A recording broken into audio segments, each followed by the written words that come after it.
It's a real pleasure to be here on behalf of the European Union at this crucial moment for Bangladesh. I would like to start with one very clear message.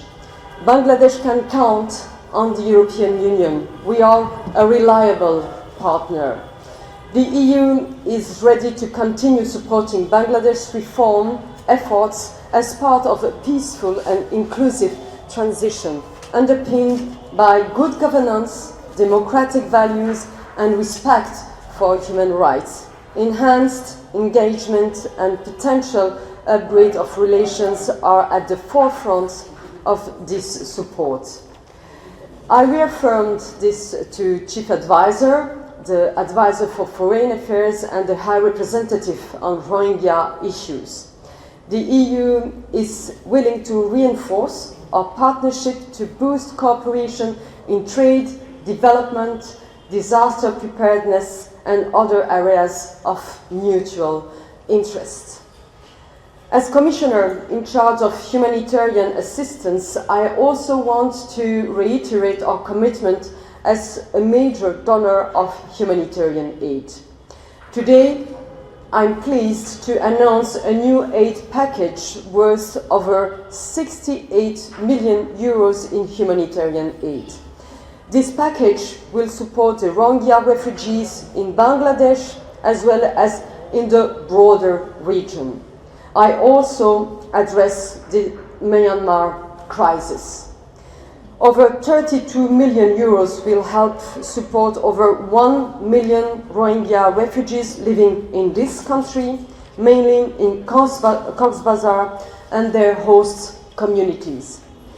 We will continue our strong action to help respond to protracted crises around the world, including to help Rohingya refugees. And I welcome the high-level conference proposed by the Chief Advisor Yunus. It is a timely opportunity to discuss how to best address this crisis.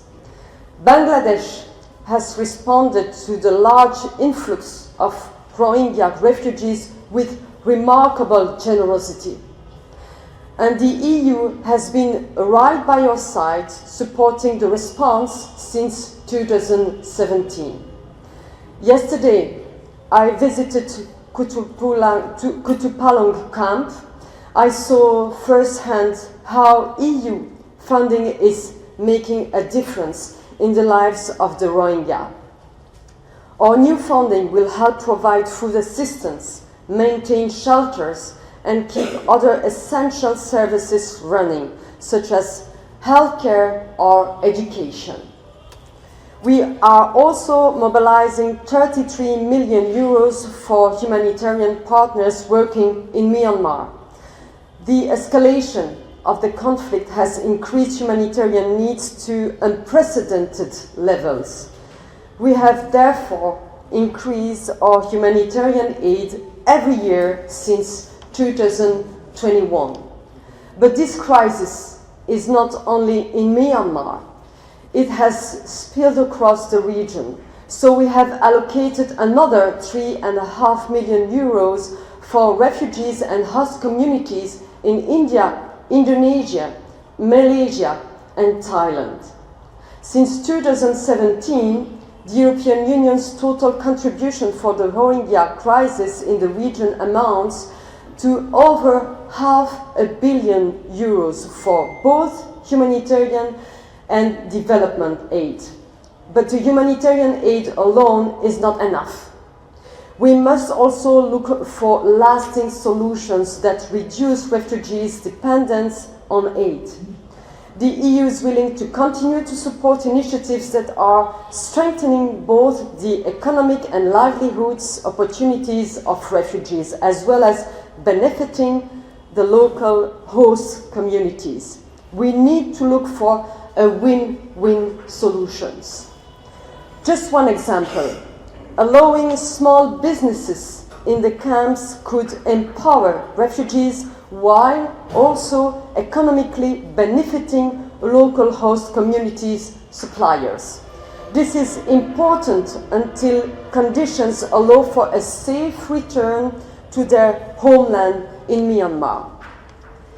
And finally, I would like to express my admiration for Bangladesh's remarkable accomplishment in preparedness and disaster management over the years.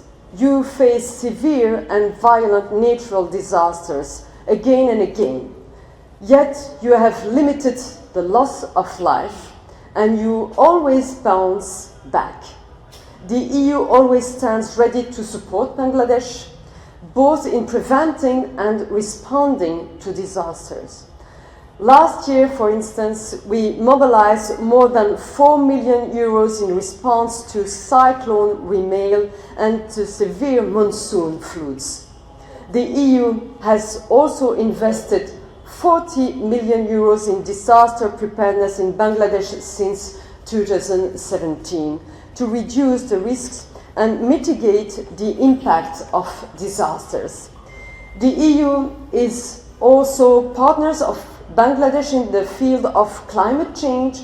We support the green energy transition and promote investment for renewable energies. As climate disasters become more intense and frequent, we need to make sure our people are prepared, both in Europe and around the world. By preparing today, we save lives tomorrow. I thank you very much. Can I ask one question? Yeah, for sure. Just one thing, you told about health and aid, but what about repatriation? Do you have any concern about this? And the situation is Myanmar is not good, we know. That how repatriation is going on or something like that? So we are supporting Bangladesh with all our means, and we are using all tools. It means diplomacy, it means sanctions against Myanmar, it means pressure, also economic pressure, and support for the hosting communities here in Bangladesh and in the region. So we are also supporting the talks that are currently leading. We are well aware that the only sustainable solution for humanitarian aid is peace, by the way. The only lasting solution is peace. Thank you.